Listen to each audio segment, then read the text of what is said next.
historic lighthouse, haunted by a mysterious lightkeeper and a mischievous little girl. She kept looking up there thinking, I know I'm not seeing what I think I'm seeing. From that window right over there? She saw a young child with long dark hair looking out the window.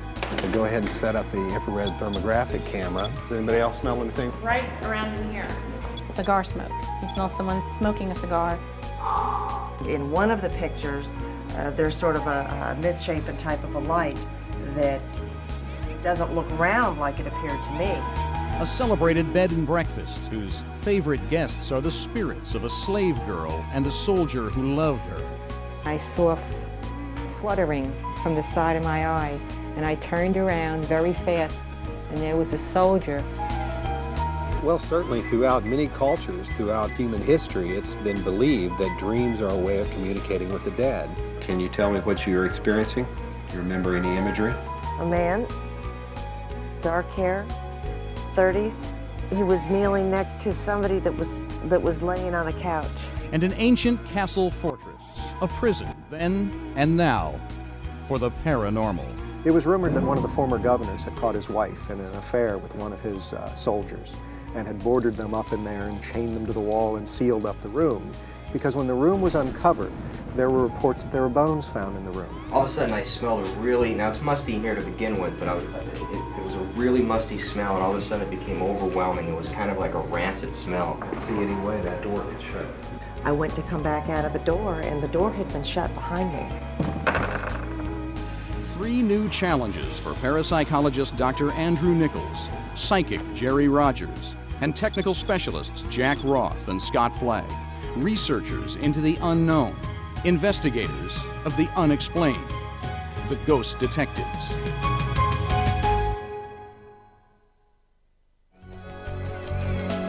Many say St. Augustine, Florida is the most haunted city in North America. Every street, every building, every landmark is alive with history and memories. In the 16th century, Ponce de Leon dreamed of finding the paranormal here, the Fountain of Youth. 50 years later, his country, Spain, established a permanent city. Shortly thereafter, they built an imposing, frightening, and many say haunted fort. 2 centuries later, in American hands, the city built another haunted landmark, the St. Augustine Lighthouse. Today, the city, its many haunted inns and landmarks thrive, and for paranormal investigators and residents alike, so do the stories of ghosts.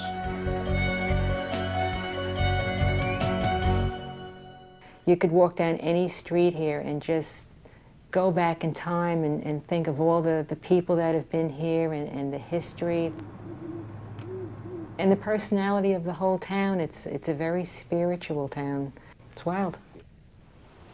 It's wild.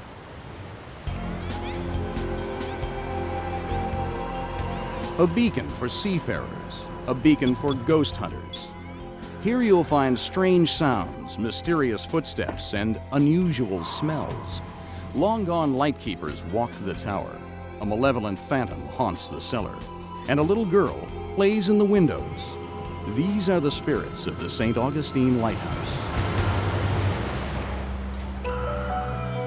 First illuminated in 1874, the St. Augustine Lighthouse was built to guide ships through the shifting sands of Florida's then busiest port.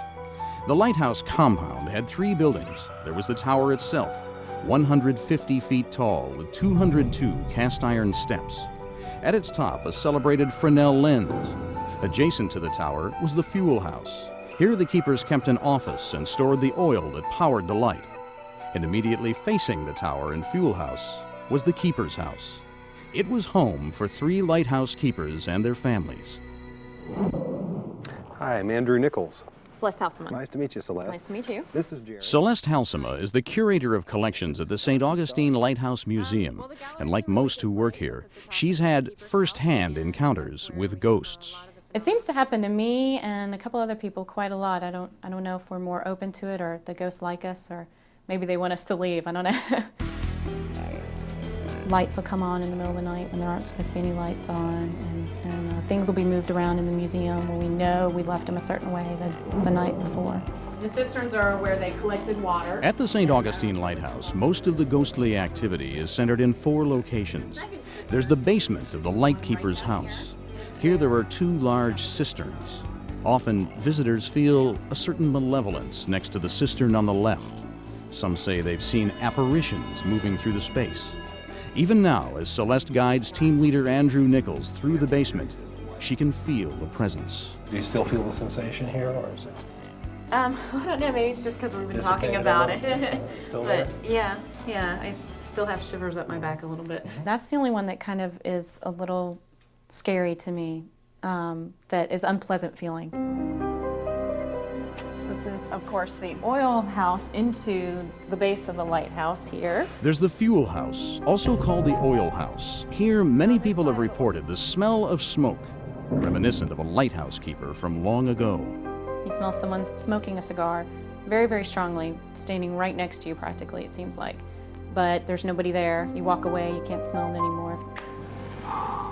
There's the tower stairwell. Here there have been reports of voices, footsteps, and a bucket moving.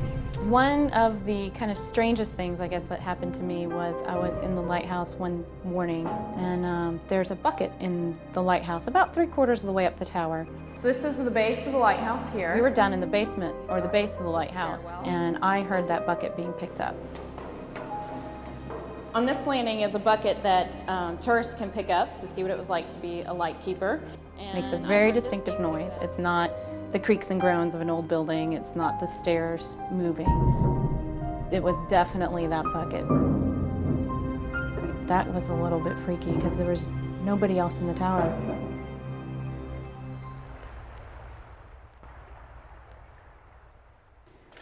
There's a young girl that is normally seen here, and she's often seen in the lightkeeper's house. And usually when people see her at night, it's from that window, which is the 3rd one. I came out here one day with a friend of mine, and she didn't know anything about the ghost stories, but I was telling her about some of my experiences in the tower. We came out here at night when it was closed and there was no one else out here. We've been closed for several hours. And I was telling her about the tower, so I was looking at the tower, but she was kind of looking around because she'd never been here at night. And she looked up at the lightkeeper's house and noticed something in one of the windows. And as we continued to walk forward, she kept looking up there thinking, I know I'm not seeing what I think I'm seeing. And she saw a young child with long dark hair looking out the window. And the little girl looked her straight in the face, their eyes connected. By the time I turned around, she was already gone. Jerry, if you would start kind of doing a walkthrough. Go ahead and set up the infrared thermographic At the same camera. time, I will take some readings of The ghost detective team meets before scouting the location. At the helm is Dr. Andrew Nichols, an internationally recognized parapsychologist. He's been investigating ghosts, hauntings, and possessions for more than 20 years. Dr. Nichols traces his interest in the paranormal to the death of his sister in a violent car accident. For several months after her death, I had been having recurring nightmares about her death. And one night I awakened and looked over and saw her standing in my room. She looked exactly the way she had looked in life. She was completely whole and dressed as she was dressed when she was alive, in one of her favorite dresses, in fact. And as far as I knew, the dress had been hanging in the closet, but I discovered later that she had actually been buried in that dress. That's certainly what stimulated my interest in this field. Dr. Nichols is assisted by psychic Jerry Rogers, an attorney and academic administrator. Her first paranormal experience was during a childhood seance. It was my birthday, and I had 3 or 4 little girls over, and we were doing the silly slumber party stuff, and we had started out talking about having a seance, and we started that out, and it got kind of silly. It didn't go very far.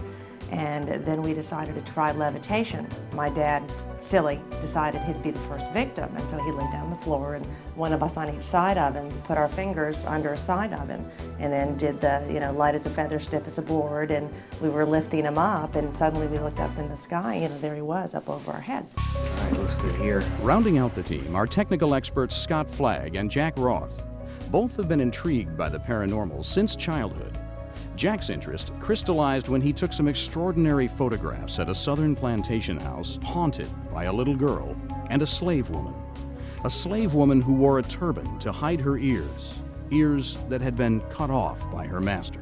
When I developed the film, there was something on the front porch.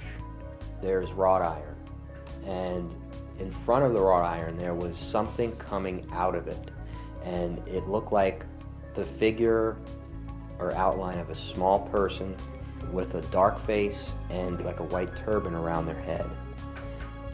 It was pretty shocking.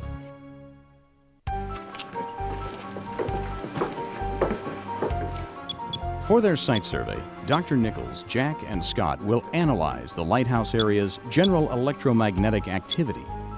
The full spectrum of electromagnetic radiation includes, on the high end, ionizing radiation like cosmic rays, gamma rays, and X-rays. In the middle of the spectrum, there's visible light. And at the low end of the spectrum, there's extremely low-frequency radiation. This is the portion of the spectrum that particularly interests Dr. Nichols.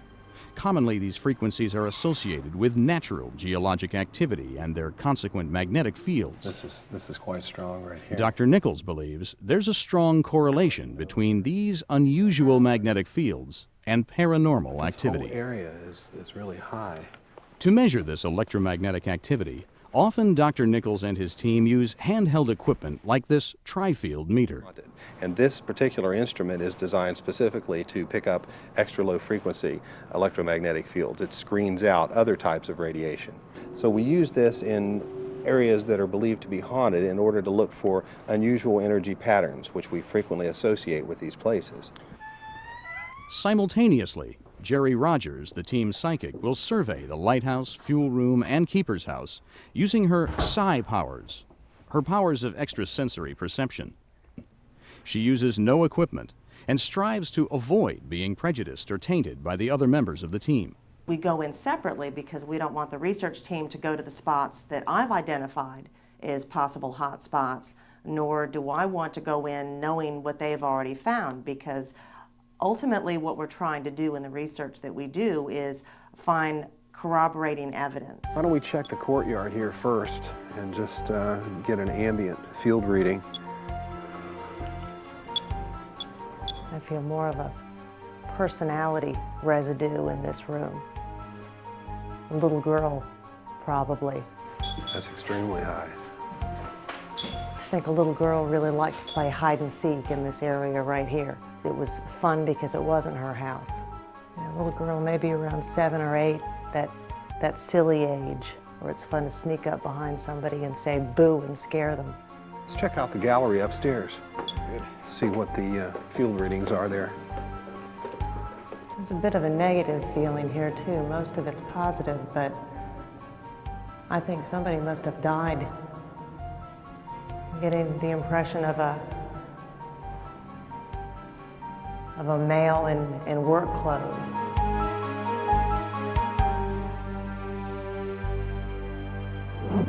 We finished our preliminary surveys. I thought we would talk a little bit about what the plan is going to be for today. The strongest impressions that I got were downstairs in the basement down here towards the stairwell, and then on the, I think it's the second landing of the lighthouse. Those were pretty much the strongest. Also the gallery seemed to be a significant place, probably a place we should check out more thoroughly, kind of halfway in between the center of the room, perhaps. The gallery upstairs on the second floor. Top floor. So those would be the 2 areas that you think we should focus on? Yes. Okay. Following their site survey, comparing notes, the team agrees to target 3 areas for further investigation. Given the frequent and inexplicable sounds in the tower, they'll place audio recording equipment hoping to document EVP, extremely low voice phenomena, a sound recording technique that some believe allow the living to hear the dead. Okay, it's now 3:17. Upstairs in the gallery, where the ghost of the little girl has frequently been seen, they'll lay out a table of playful objects, hoping the ghost will move one or all of them. And in the cellar of the keeper's house, noted for both malevolent sensations near the cistern as well as the playful ghost at the bottom of the staircase, tech experts Scott Flagg and Jack Roth will set up a series of computer-monitored sensors and motion detectors. And in both the gallery and the cellar, they'll document any paranormal activity with thermal and infrared cameras. Primarily, infrared cameras are used at night under zero lux conditions where there's no ambient visible light, and they enable you to see in the dark, basically, by bouncing infrared radiation off of objects. This is a thermovision camera. For the purposes of paranormal investigations, it measures temperature variance. For some reason or another, paranormal phenomena seems to be captured quite frequently on the infrared spectrum with infrared cameras. The darker the color, the colder the area. These entities or this energy, they tend to be colder. With this, we're able to see it. With their equipment in place, Scott and Jack seal the gallery and the lighthouse and head for the courtyard. Have you all checked out the bathroom yet? No, The women's bathroom? no. Well, did you experience something in there? It's, of all of the places at this house, that's the creepy feeling spot. Outside, strange things are already happening. All the women are reporting a bizarre presence in the restroom. The geomagnetic field is high there, and there's also a large electromagnetic field surge right here. Did you go in the restroom itself? Because that's where it feels the strangest. It's quite high.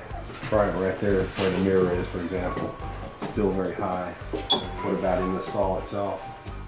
We have to find out what's behind this door, though, and the door is locked. There could be some type of Imagine it might be electrical. an air conditioning duct. Ask Celeste, though, about the door. Is that an air conditioning unit in there? It's the breakers. Discovering a large air conditioning unit, Dr. Nichols believes he has an explanation for the restroom's bizarre sensations. Given its size, the unit is throwing off unusually high levels of electromagnetic radiation.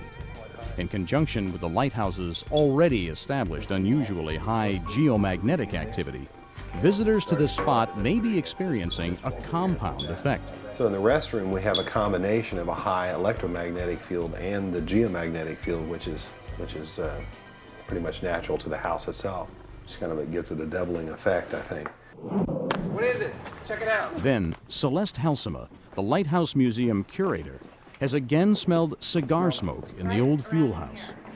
You still smell it? No, now it just smells musty. So it's the same smell that you've smelled before?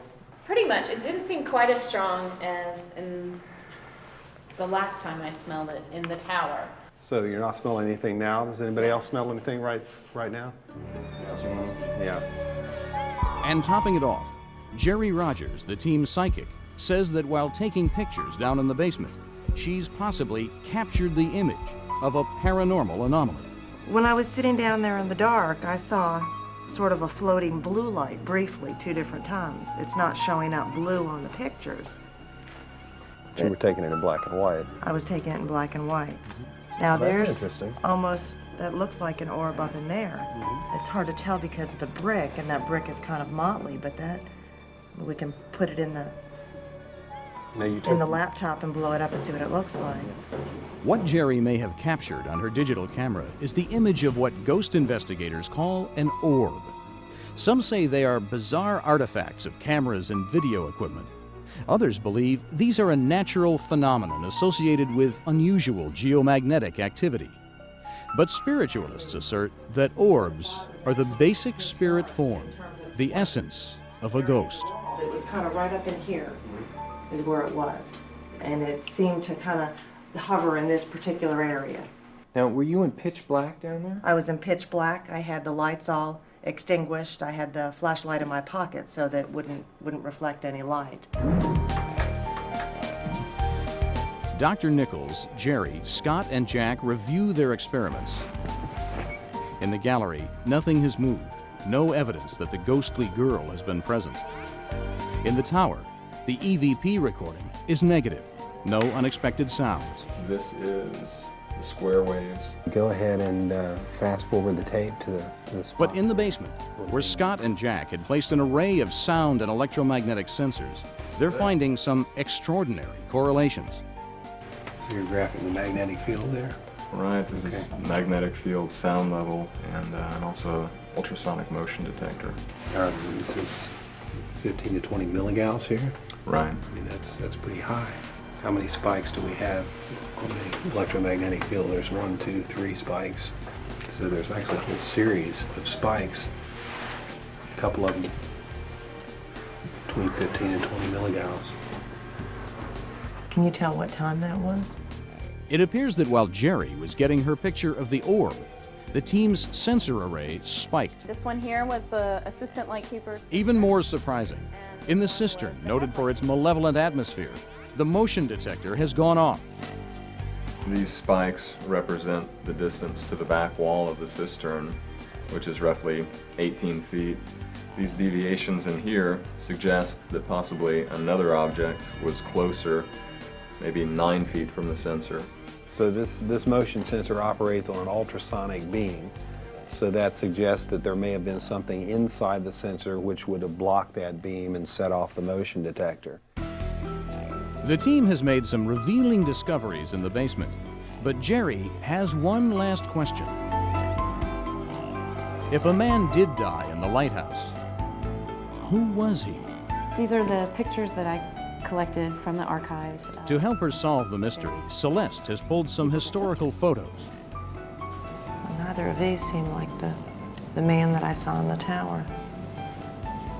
He seems to be kind of the stature of the man that I saw in the tower.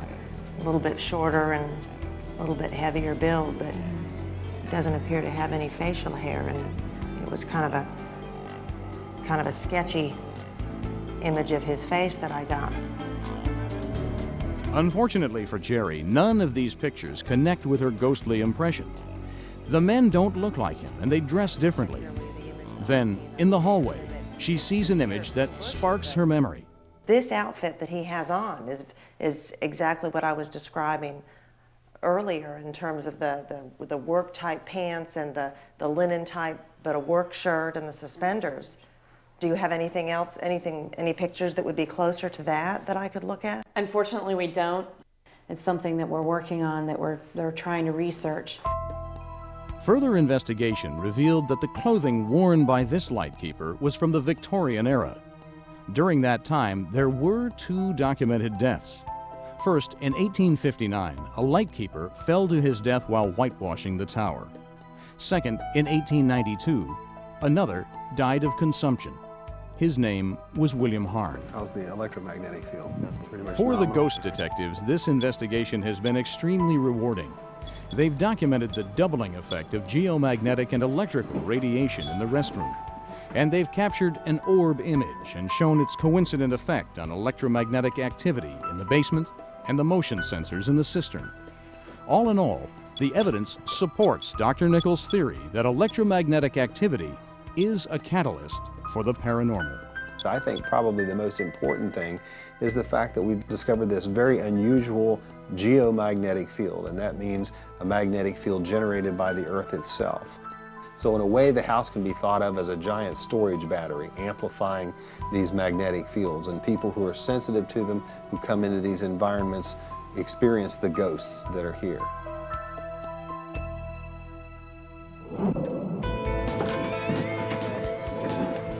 The St. Augustine Lighthouse, a home for ghosts and a destination for ghost detectives. Given the history and these new discoveries, it's likely that the sightings will continue, and it seems for visitors and staff alike that they're welcome.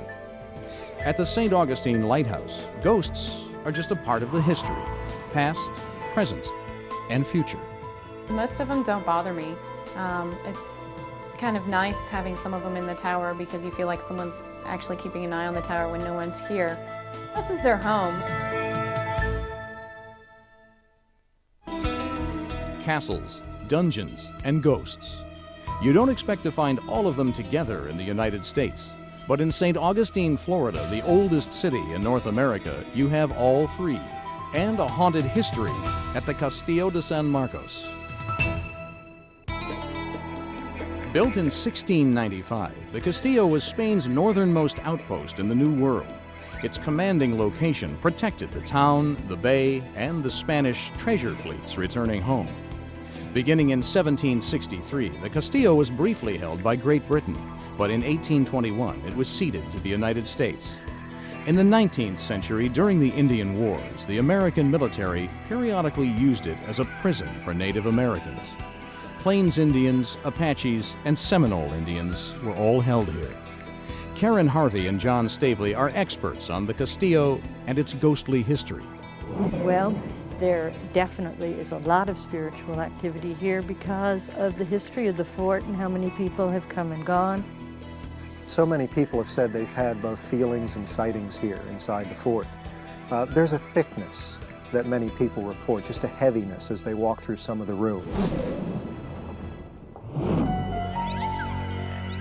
The fortress was laid out as a hollow square with diamond-shaped bastions at each corner and a single entrance.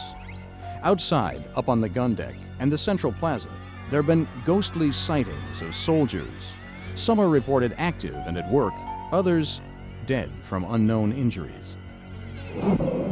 Inside the Castillo, 3 particular areas are the focus of frequent paranormal activity. The best known is the powder magazine. Buried deep in the earth, it was designed to protect the fort's gunpowder from enemy fire. But the powder magazine's lack of ventilation made the room damp and unsuitable for storing gunpowder. The entrance was later sealed with stone, and this has led to one of the Castillo's great legends. It was rumored that one of the former governors had caught his wife in an affair with one of his soldiers and had boarded them up in there and chained them to the wall and sealed up the room, because when the room was uncovered after a cannon had fallen through the roof, there was reports of roses when they opened up the wall, this overpowering smell and sweetness. There were reports that there were bones found in the room, but nobody really knows whether those bones were human or animals. There's also one particular storage room noted for ghostly activity. Usually supplies were held here, but during the Seminole Indian Wars, this was a deadly prison for 20 captured Native Americans. Their leader, Kawakochi, was determined to escape from this room. All of the Indians starved themselves for several weeks and then finally managed to escape through a very small window that was approximately 15 feet off of the ground. The window was 5 feet high and only 9 inches wide, and yet all of them escaped. Maybe most mysterious of all is a dungeon-like cell next to the guard rooms. To this day, there's little known about it, but to anyone who enters, there's a sense of foreboding. 814 a moment ago. Jack, you go with the electromagnetic field meter. Using their handheld equipment and Jerry's psychic ability, the team begins their investigation with a site survey. They'll be looking for likely locations that document any of the 3 categories of ghosts. The most common is a residual haunting. It's often compared to a film loop, a memory in the location that repeats but doesn't interact. Then there's what's called a psi projection, an event, a movement that's actually caused by the psychokinetic abilities of someone in the area. Least common and most difficult to document is what's known as a genuine haunting, a ghost that actually interacts. You seem to have a real entity, a living consciousness without a body that is able to interact with the observer, is able to communicate information to the observer that the person witnessing the ghost wouldn't have otherwise known. These are the cases that are the most interesting and also the most rare. They're the ones that most strongly suggest the survival of the human mind after the death of the physical body. Somebody was willing to die to get out of here. How long did it peg out in the other room? A 1 second transient of over 100 milligauss. This room feels like just a montage of anger and sorrow and hopelessness. At 814, I had a spike of 814 a moment ago. This would not be a pleasant place to spend an evening, would it? Whoever was imprisoned in this area knew they weren't going to be released. Not just feelings of imprisonment and desperation, but torment. It's 821 in here, 821 milligauss. No, the whole room is high. My impression of desperation seems strongest right in this area, right around in here. The geomagnetic field is high throughout this whole compound. Reviewing their findings, Dr. Nichols, Scott, and Jack have discovered high electromagnetic levels throughout the Castillo. In particular, though, they've uncovered unusually high levels near the guards room and the old powder magazine. Jerry also had a strong reaction to the powder magazine. In general, she sensed trapped people.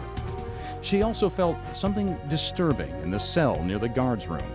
Those rooms were apparently used as prison rooms, and the one is actually a little bit to the side of the front entrance as you come in the Castillo, and it's way back behind another room, no windows in the room, and that was a room where I just felt very uncomfortable. Dr. Nichols and his team will set up 3 experiments. They'll place EVP, extremely low-voice phenomena recording equipment, in the storage room that held the imprisoned Seminole Indians. They'll put a sensor array in the powder magazine, and in the mysterious cell next to the guard room, they'll position Team Psychic Jerry Rogers, along with the infrared and thermal cameras. Well, many times it seems that psychics attract unusual phenomena to them. They have an unusual bioenergy field that surrounds their body, and many times these orbs that we've been able to photograph in the past will be attracted to that field. And if there is an intelligent entity of any type there, she may be able to establish communication with it. Something else. Almost immediately, the strange experiences begin to happen. I tried to take a couple of pictures with my flash. I just put batteries in here yesterday evening, and they're dead. Yeah, that's fairly typical for haunted locations.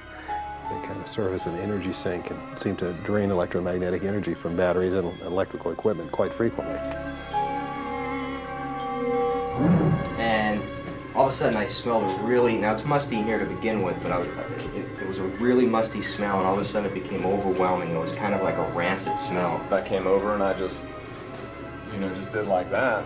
And as soon as I did, I felt warmth, probably roughly the size of my fist. I could tell that because the warmth dissipated on the sides of my cheeks.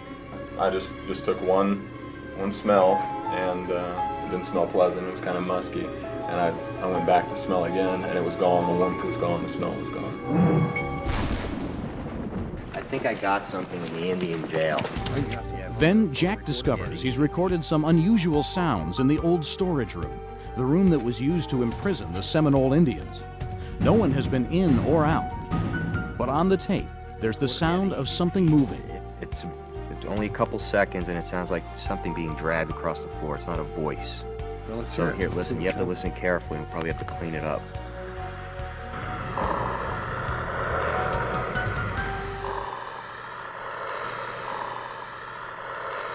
So it's about, what, 2.5 seconds there? It's it looks very like. brief, yeah. And this is just the lead in. This is like the normal room noise or microphone pickup. Even more amazing, as Jerry was snapping pictures in the mystery cell next to the guard room, she had a frightening experience. She may have encountered a genuine haunting. I went to come back out of the door, and the door had been shut behind me. That's very strange. You talking about the prison back here? Well, we definitely need to check that out. Let me see your hand again. So you cut your hand trying to get the door open? I must have scraped it on the coquina shells on the wall. I don't see how it could have swung shut. It's not an easy door to shut, really. You have to put some force behind it to shut it. There certainly aren't any real sources of drafts in this room. Seizing the opportunity, sensing that Jerry might have been in contact with a ghostly phenomenon, the team quickly installs its infrared and thermal cameras and places Jerry in the cell. Watch your step here. There's a lot of cable. You're going to shut the door? Yeah, I want to shut the door. I want to recreate as much as possible your emotional state when you were in here before. Got a chair for you to sit on over here. Corner? Yeah, in the corner. Well, at least you'll know nothing's coming up behind you here. Besides, I want you to be a little claustrophobic. Okay, you okay? I think so. All right, remember, we'll be watching you with the infrared and with the thermovision, so Okay. good luck. We'll start recording now.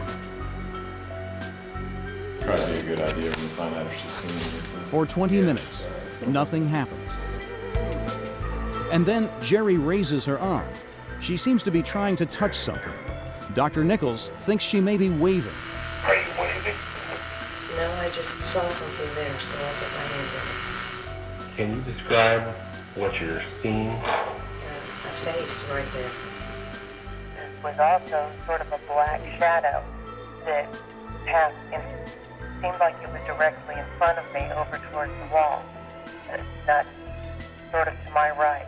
Jerry's seen something. A head. A floating head. And then a strange, black, dark movement across the room.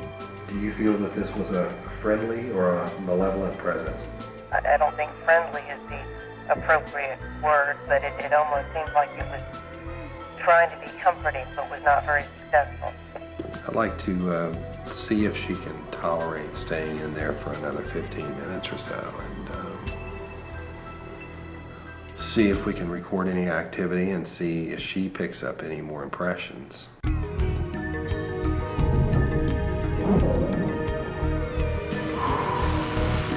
Andrew,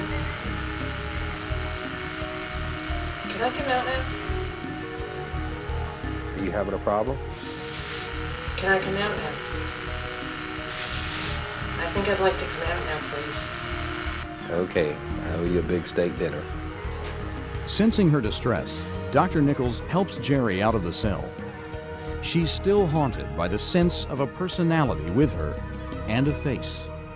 While I was doing that, I felt like something came in and held my hand for just a couple of seconds.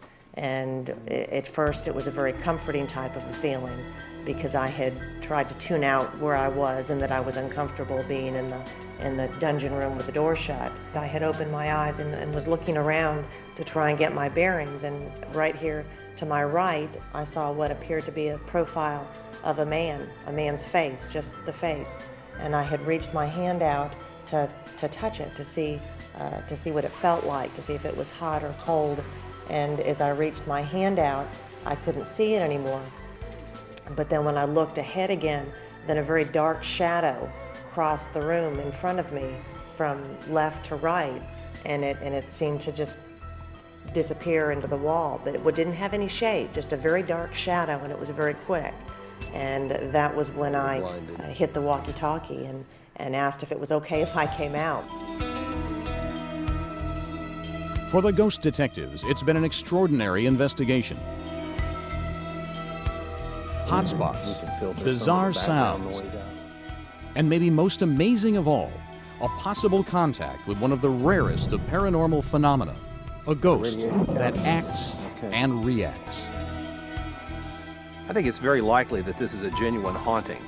I'd rate this as a very important case, and I think it's certainly worthy of further study.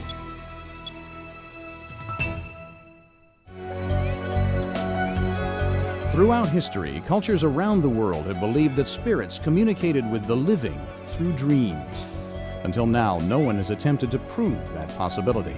For the ghost detectives, it's a natural, and the most natural place would be a haunted inn with a haunted room, like St. Augustine's St. Francis Inn.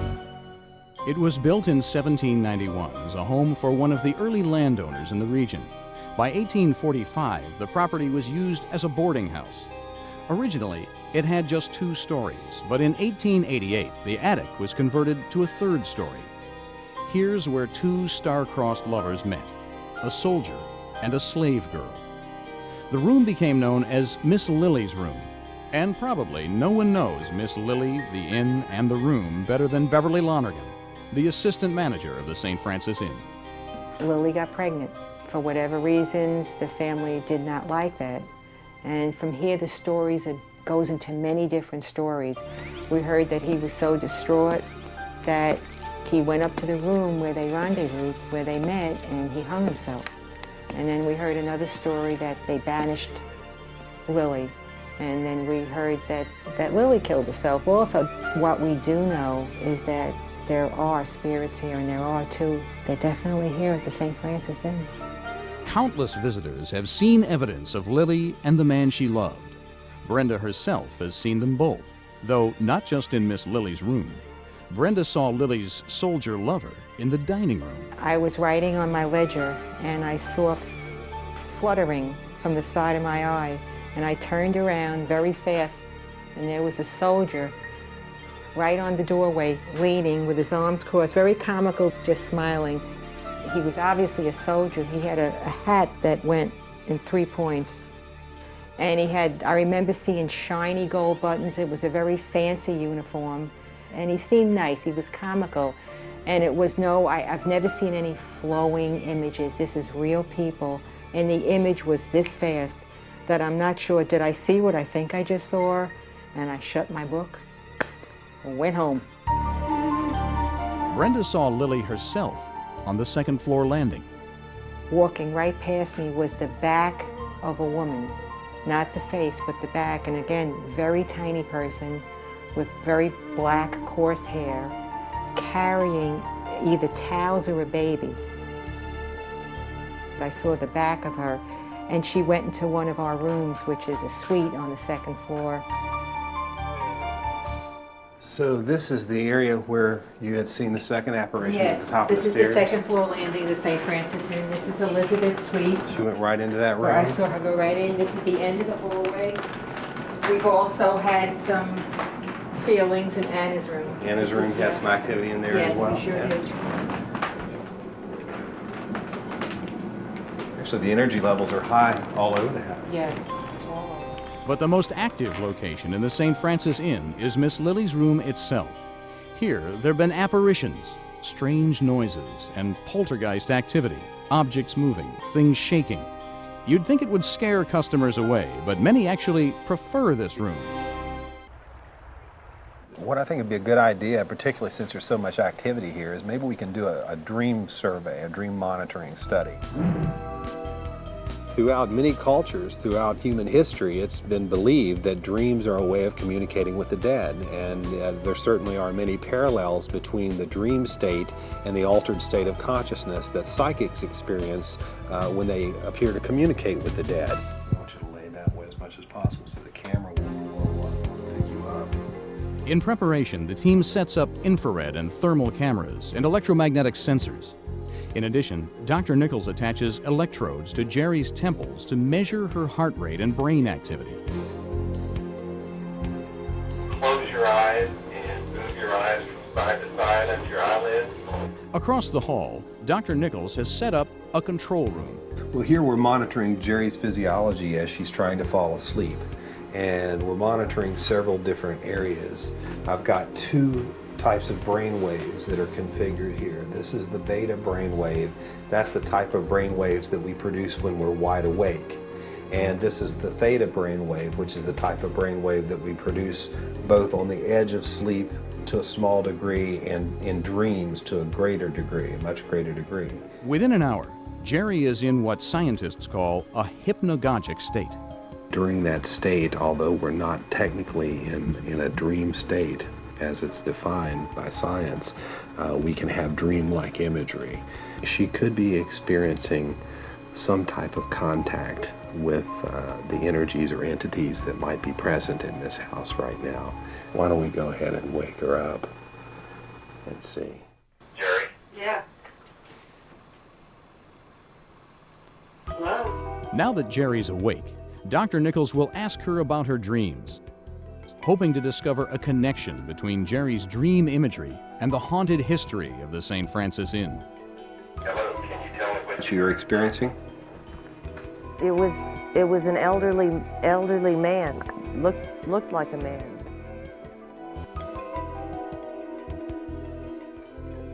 He was pants tucked in boots, you know, high boots.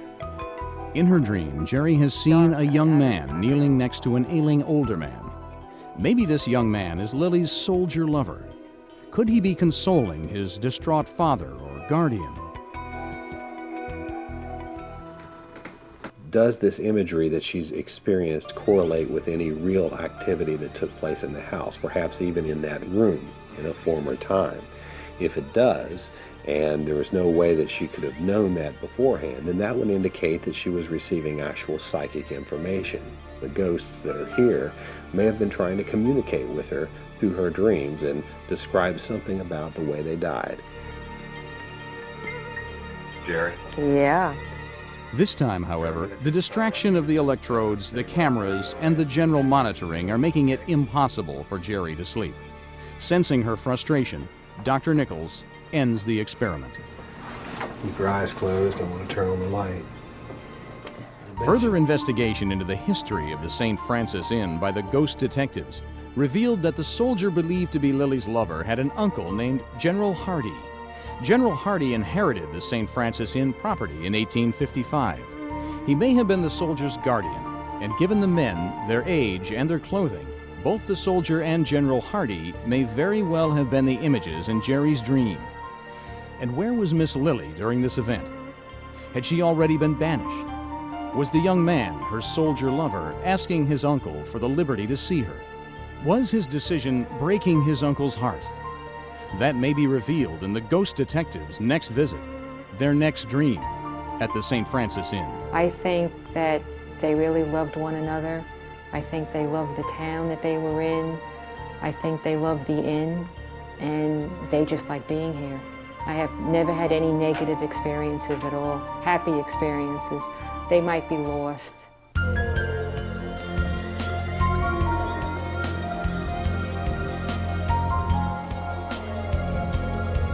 St. Augustine, Florida.